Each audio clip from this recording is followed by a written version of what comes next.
ठोरसूर चांगला म्हण ना पब्लिकला नाचेल नाही खुश होईल गाण्यावर उसको बोलते गाणं नाही हे चिडखोड शायरी हे तर कोणी करते का दुसऱ्याच्या बाळाचे उदाहरण काय देऊन आलास तू मी शायरी माझ्यासमोर आहे तू माझं उदाहरण मी चिडतो का काय करतो मी तुला काय म्हणतो काय करतो आणि तुझ्या समोर त्या कलंगीच्या बाशिंदा निघाला आता काय मस्ती नको करू जास्त तू लवकर पोंगरची पहिलं तर जाऊन पाहिजे एक ब्रेक आहे तिकडे कार्यक्रमामध्ये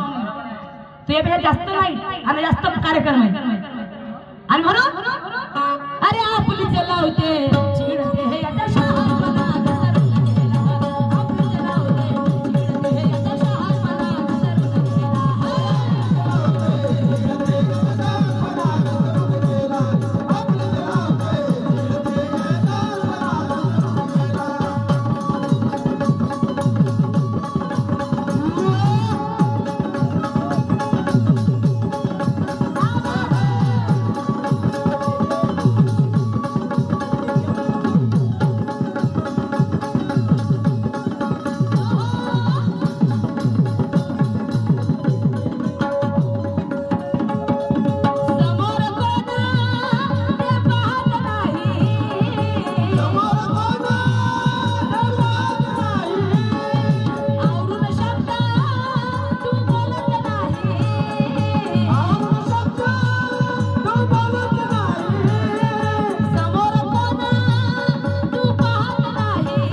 एवढा बोलत त्याच्या अर्ध्यात मी तरी बोललो नाही समजलं तेवढं बोलल्यावर दुसऱ्या बाया माहिती ना पाणीनं पुणे काढतात लाल लाल पाणी काढतात समजलं का अशा बाया आहेत क्षेत्रामधल्या एवढं बोलल्यावर अरे स्वतःलाही बोललं तर त्या बाया अंगावर घेतात आणि एवढ्या घाण शब्दात बोलतात ते शायरी माझी नाहीच अजिबात आणि मला ती शायरी आवडत नाही ती नंगाळाची शायरी असं आहे म्हणते मार खाता खाता वाचतील म्हणते कोणाची अवकाशच नाही म्हणजे मार खायची नाही लोक तुमच्या हाताने मारतील जेवढ्या नशी नंगी शायरी ऐकून कालच नव्या गावांच्या कोणाला नाव सांगितलं तर म्हणजे मला माहिती आहे 3-4 वर्ष शायर माहिती सांग म्हणते मला ते आम्हाला तशी शायरी नाही पाहिजे सिंपल शायरी पाहिजे म्हणते बरोबर आहे आणि खोटं असेल तर फोन लावून देतो मग कार्यक्रम संपल्यावर त्या माणसाला तुम्ही असं आहे असे नाव बनवा तुमचे ऐकून अशा शायरी त्यांची कशी आता म्हणते सांगून ऐकत नाही म्हणते लोक म्हणते अरे कल्लोळा बनवारा होता उठावी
शायर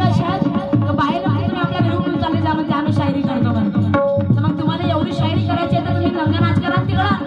थिएटरचे प्रोग्राम वाजवा. कपडे काढून नाचायचे कायले असे बाया नाही बसतील तर तमाशाच कोण्या कामाचा मग ते शायरीच कोण्या कामाची आहे. तसं काय काय शाहीर उठा तुम्ही बाया चालले जा आपल्या घरी आम्हाला शायरी करायची बाई सांगा काय मतलब आहे या गोष्टी याला प्रबोधन म्हणतात. याच्याच तुम्हाला पॅकेज भेटते 2 लाखाचं दर 3 महिन्याला दर 3 वर्षाला. शायरीला महाराष्ट्र लोकशाहीर म्हणून आपल्याला पुरस्कार आहे राष्ट्रीय खडा गंमत.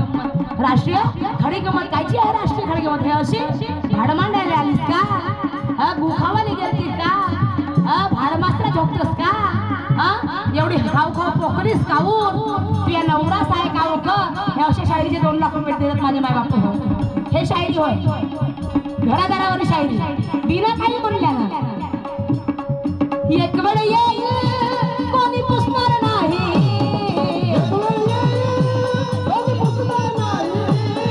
तुझ्या गमतीला कोणी बसणार नाही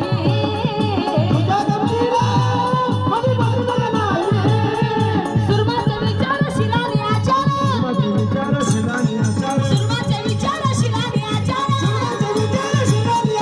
कवी दर्शनला गायन पडला कवी दर्शनला गायन पडला आणि आपलीच लावते चिडते हे शहाणपणा घसरून गेला आपलीच लावते चिडते हे शहाणपणा घसरून गेला.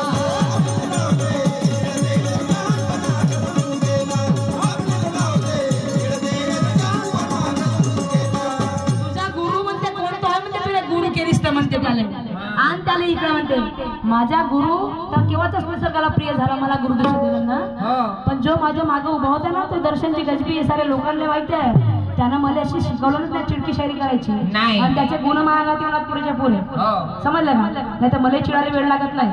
पण किती तगडा शायर असेल का त्याला चिडकी शायरी नाही करू देईल त्याचे त्याला लकला म्हणे आपण ना चिडकी शायरी करायची लोक त्या तेवढ्यात गुट टाकतील म्हणे समजलं तो भाई माझा गुरु का म्हणत जाऊन तर शिवा दिला ते येऊ का तसं आणि त्याची काढून दाखव काय काळाची आहे तर माझ्या गुरु म्हणून मला काही घ्यायला भेटलं नाही ना. मी पहिलेच सांगून राहिलं ना हे सगळं जे सादर करताय त्याची पण नाही मग त्याला ते शिवाय जाऊन तू काय असं तू येऊ का आणि त्यांना सांगितलं मला चिडकी शायरी हे मागून सांगतात कोण बोलले माणसे कसं भाड झोकाची शायरी मग तर भाड वाचल्या मग एवढे बुधा टाकाची मोरेश्वर टाकाची शायरी आहे जाऊन पाय अशी शायरी नाही आहे बाह्य शायरी तू असं म्हण तसं म्हणून त्याचं नाव आहे आता 30,000 35,000 40,000 रुपयाला नाही भेटते का भेटते असं ना बाह्य शायरी करायची नाही गुखावाला जातस का भाड झोकायला येतस का असं माय गुरुने शिकवलं नाही मला. हो त्या परसराम बाबाजी नाही शिकवलं तर सोड त्या दर्शन शायरी नाही शिकवलं मला शायरी करायची पाहिलाच का कासरापूर आवरून ठेवायचो असं बोलायचं नाही म्हणजे नाही बोलायचं म्हणजे आपल्या आयामध्ये समोर बसून राहतात म्हणे तर ते गुन्हा आले मायामध्ये नाही तर आहेत काही माणसं मनसा मन म्हणजे मन कर म्हणजे कर झगडा 50-60 वर्षाची सर्व्हिस म्हणताना काय करताय त्या गोष्टीने मोठे मोठे जवळ लागले मोठ्या लोकांच्या हलकं भोकाच कोणा काम त्यासाठी आमदार चिल्लर पार्टी आणि म्हणून